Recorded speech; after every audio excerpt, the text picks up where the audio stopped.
अस्सलाम वालेकुम, welcome back to निज़ामनी vlogs. दोस्तों, मैं उम्मीद करता हूँ आप सब ठीक ठाक होंगे। आज मैं बड़े अफसोस के साथ कहना मुझे पड़ रहा है कि मेरा एक सब्सक्राइबर जो है भाग गया। सिर्फ इतनी छोटी सी बात में इतनी गाली करे हमारा भजियो।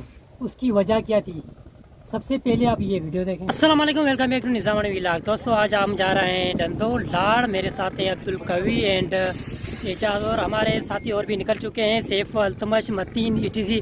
आप लोगों ने देखा इस वीडियो में क्या था, मैंने जो है नाम लिए थे दोस्तों के ETC। जब मैंने बोला था ETC, मेरी नाम की बजाय उन्होंने कहा ETC। उन्हें मतलब ETC ना जे मुझो नालो वठे आ। वो हमरा वो बना काफ़ी सुठो माण्हू है, पर अलाए छो मुझे चैनल अनसब्सक्राइब कर दिया। समझ रहा था कि वो मजाक कर रहा है, पर उन्होंने मजाक उनमें कहो, वो सीरियस था।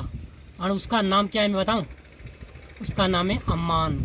सिर्फ मैंने नाम नहीं लिया उसकी वजह से। जिथे मुझे ETC ची तेरो मुझे नालो जे लिए ने में छाओ तुझो चैनल अनसब्सक्राइब कराओ को ना, तो सभिनी नाला वरता ई टूर को ना, लास्ट टूर जो वीडियो भरी लाड़ पे व्याधी लाड़ खैर व्याधी को ना, तो कोई ने ETC करे चवणे करे हमरा मुझे जो चैनल अनसब्सक्राइब करे छाड़ जाओ मारने ये तेरी गाल।